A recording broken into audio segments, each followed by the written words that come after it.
Enfim. Arthur Duval, você vai querer falar sobre esse próximo assunto aqui, porque é o seguinte, o padre Júlio Lancelotti recebeu críticas nas redes sociais após publicar um vídeo sobre a situação da Cracolândia aqui em São Paulo. Na gravação, gente, ele afirma que dependentes químicos foram espalhados pela cidade e acusa ainda as autoridades de omitirem a realidade. Alguns perfis sugeriram de uma forma irônica que o religioso levasse as pessoas de rua para sua casa. O Lancelotti defendeu que as pessoas precisem de acolhimento e não de violência. Ainda criticou a falta de transparência do poder público. Antes da gente comentar essa notícia, agora sim a gente tem o vídeo do padre. Diante de todo esse mistério de que todos desapareceram na área chamada Cracolândia e naquela área da Luz, eles estão ficando espalhados pela cidade. Dizer que todos estão em clínicas ou que foram para um lado ou para o outro não é verdade. O bonito é a autoridade assumir e dizer a verdade. Você estava onde, meu irmão? Eu estava na Cracolândia. Na Cracolândia. Isso. E por que você saiu de lá? Saí de lá por causa da opressão da polícia. A polícia vive batendo na gente, manda a gente para um canto de outro e agora eles estão pegando e ameaçando a gente de morte. Ameaçando de morte? Sim. E estão espalhando pela cidade? Estão espalhando pela cidade. Foi oferecido clínica para você? Para mim não, até agora não. E trabalho foi oferecido para você? Também não. E qual é a opressão que eles têm feito com você? Eles batem na gente, jogam spray de pimenta, ameaçam a gente de morte. E chegam a ameaçar de morte? Chega a ameaçar de morte. Então a gente precisa arranjar agora, vamos ver aqui um lugar para você ficar, vamos estar juntos, nós não vamos te abandonar. Eu só queria dizer aos senhores, senhoras que têm autoridade na cidade, vamos fazer essa cidade qualificada humanamente. Não adianta fazer propaganda política dizendo que a Cracolândia desapareceu. A Cracolândia não é um espaço físico, são as pessoas. Por isso que esse nome não é adequado. E nem pela agressividade e pela violência. Os irmãos precisam de acolhimento e não de violência. É isso, irmão?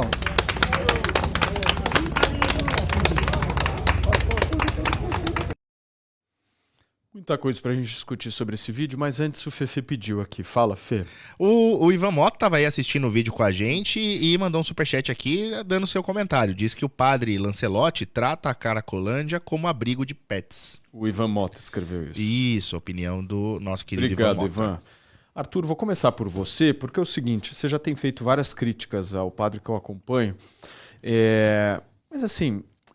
Eu não sei, misturar religião com política desse jeito, não é a primeira vez que o padre faz isso, né? Na verdade é o seguinte, primeiro, queria deixar claro aí pelo vídeo, eu já gosto da polícia, né? Não precisa fazer essa propaganda toda que eles estão expulsando os cracudos da rua, né? Então, um abraço aí para toda a GCM, para a Polícia Militar, que está fazendo um bom trabalho. Mas eu acho que a gente tem que parar de chamar o Júlio Lancelotti de padre, a gente tem que dar o nome que ele merece mesmo. Esse cara é um cafetão da miséria, ele se utiliza da instituição que as pessoas mais confiam, que é a Igreja Católica, para fazer proselitismo político. É importante lembrar que o senhor Júlio Lancelotti, né? Você vê, o padre sai automático. Ele é ligado a uma ONG chamada Craco Resiste, né? E aí eu vou fazer um exercício aqui abstrato, tá? Não, eu não estou falando que ele faz isso, mas se você fosse ligado a uma ONG que ganha dinheiro através de fingir que cuida de pessoas em situação de vulnerabilidade, é interessante para você que essas pessoas saiam dessa situação? Não. É interessante para você que você continue, né, com essa situação, para que você continue ganhando dinheiro público para fingir que você presta esse atendimento. Então, para mim está muito claro o que acontece aqui. Agora, no caso do senhor Júlio Lancelotti, é importante lembrar para mim, não tem como a gente desvincular o caso dele daqueles vídeos, né, que eu recebi em 2020. Eu não sei se todos sabem essa história, mas basicamente em 2020 eu recebi vídeos muito questionáveis de uma figura que aparentemente era o senhor Júlio Lancelotti, em cenas muito constrangedoras, vamos chamar assim, e a cena era tão forte e envolvia um suposto crime, né, envolvendo crianças, que eu nem toquei no assunto mais. Eu peguei o vídeo, levei para o Ministério Público e falei, não falo mais disso. Né? Fiz uma perícia, a perícia deu que era o senhor Júlio Lancelotti, entreguei isso às autoridades e nunca mais toquei no assunto. Ele fala que a igreja diz que esse vídeo, a perícia já foi feita. Então, na verdade, o que aconteceu foi que um perito da Fórum, né, o senhor Mário Gaziro, que nem é perito. Ele veio com uma contratese, né, porque depois mais 2 peritos fizeram a perícia nesse vídeo e afirmaram que era o senhor Júlio Lancelotti.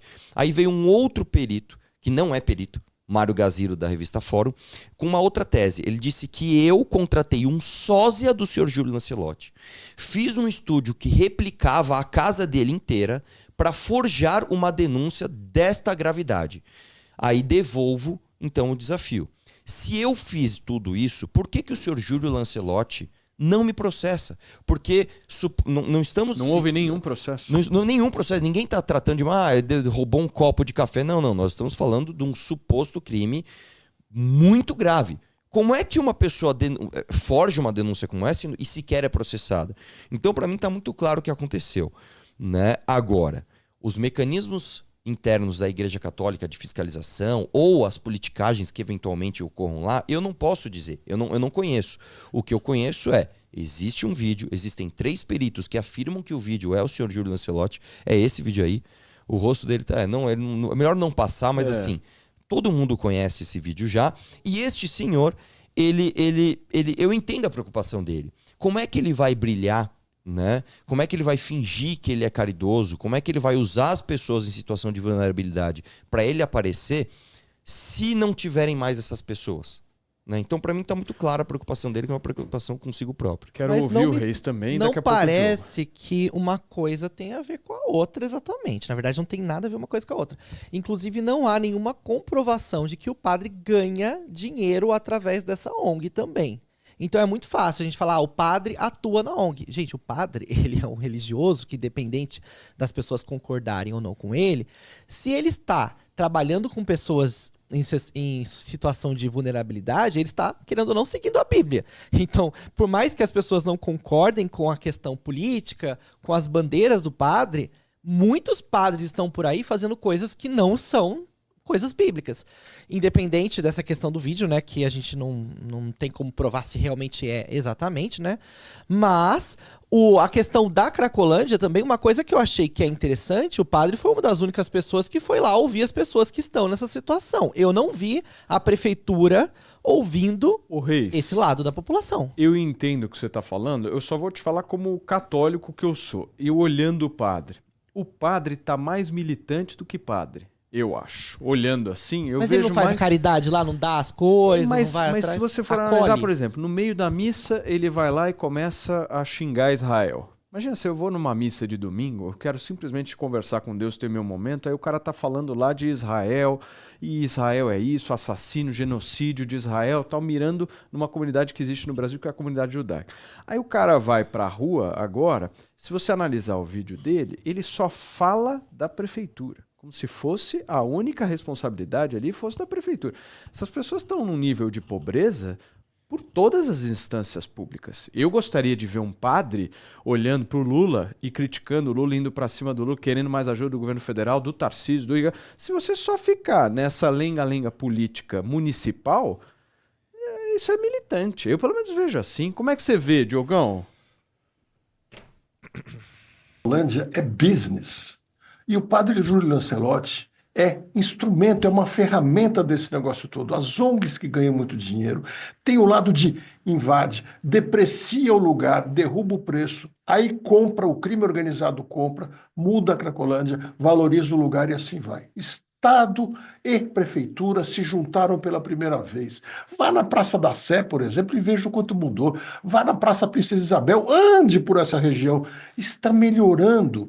Claro, não vai resolver totalmente, muito menos de uma hora para outra, mas estão resolvendo. E o padre, como muito bem disse o Arthur, por sinal, bom dia, Arthur, estão realmente abraçando a manutenção da Cracolândia. É um absurdo o que esse cara faz. Outra coisa para perguntar para vocês, assim, qual que é o limite da atuação? A gente vai discutir daqui a pouquinho o padre Fábio de Mello, que também está sendo muito questionado por várias outras coisas críticas a ele completamente diferentes do padre Júlio Lancelotti, mas eu quero entender de vocês assim, qual que é o limite da atuação de um padre? Porque no caso do Júlio Lancelotti, ele simplesmente já fez vídeos com morto do lado dele lá, e o que também é estar melhorando. Esse vídeo que a gente trouxe aqui, enfim, é função mesmo de um padre fazer um negócio desse? Como é que você vê, Arthur? Olha, eu, até respondendo o colega, eu acho que uma coisa tem totalmente a ver com outra, sim. Se nós temos vídeos, se nós temos acusações de que o senhor Júlio Lancelotti se aproveita dessa situação das pessoas para fazer coisas pouco republicanas, vamos chamar assim, para mim está muito ligado ao interesse dele manter essas pessoas nessa situação de vulnerabilidade. É importante lembrar que o senhor Júlio Lancelotti, ele foi o padre que pedia que o Lula fosse solto. Ele sempre foi um militante. As pessoas do centro de São Paulo conhecem já o senhor Júlio Lancelotti, sabem que ele é um câncer ali. Ele é uma pessoa que ajuda essas ONGs que perpetuam a Cracolândia lá. Então, eu acho que não dá para você separar uma coisa da outra. Não dá para você separar uma pessoa que tem esse histórico, esses vídeos comprometedores da sua atuação direta com pessoas em estado de vulnerabilidade. Outra coisa, e aí falando mais de cidade, é importante você perceber que em todos os lugares do mundo se entende o centro histórico de uma cidade com um meio não só de preservar o orgulho e a unicidade daquele povo, mas também uma forma de você fazer negócios, de você trazer turistas para que você tenha arrecadação e, através dessa arrecadação, inclusive, você fomentar a assistência social de pessoas em estado de vulnerabilidade. É importante lembrar que a centralização da assistência social nunca foi uma medida acertada em lugar nenhum do mundo. É a pulverização que faz sentido, porque as pessoas em estado de vulnerabilidade, antes de mais nada, elas são pessoas que perderam a conexão com seus entes. São pessoas que perderam a conexão com seus amigos, com seus familiares. Então, você tirar essa pessoa, muitas vezes de um bairro periférico, jogar ela num centro com uma Cracolândia que tem centenas de pessoas, traficantes de drogas, e ficar usando ela para aparecer na mídia, não me parece nenhuma coisa de pessoas bem intencionadas e muito menos algo que traz uma eficiência na resolução do problema. Então, a crítica aqui não é somente ao padre Júlio Lancelotti. É ao ato, né? É ao ato como um todo, e ele é protagonista disso. É que eu sinto que as pessoas querem higienizar, querem ver o centro limpo de pessoas, querem ver o centro limpinho, o centro com cara de Faria Lima, tanto é que a prefeitura tá levando para lá também a sede do governo, para deixar o centro mais habitável, mas também trazer esse ar que a gente sabe. O Tarcísio fez um vídeo lá na China, se eu não me engano, mostrando o que mudou lá, mostrando prédios incríveis e tal. Ou seja, as pessoas querem construções bonitas, querem lugares bonitos para passear e tirar foto, mas será que as pessoas também não têm que pensar no ser humano que tá ali? Qual é a resolução que nós daremos para os seres humanos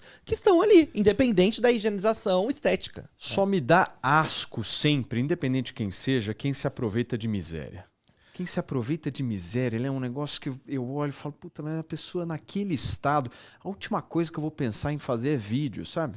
Dane-se o vídeo, ali a preocupação tem que ser... Era uma prova social também, né, Paulo? Eu sei, quem mas... estava ouvindo essas pessoas? Imagina você pegar um celular, ficar com uma pessoa morta do teu lado ali, sabe? sabe? Ah, não, eu tô mostrando a realidade, mas você também tá ganhando like e alcance com isso, né? Não sei, é uma coisa que me pega. Mas enfim, Paulinho, nós vamos discutir outra... Se inscrevam no Cortina de Fumaça do MBL. Grande cortina de fumaça do MBL.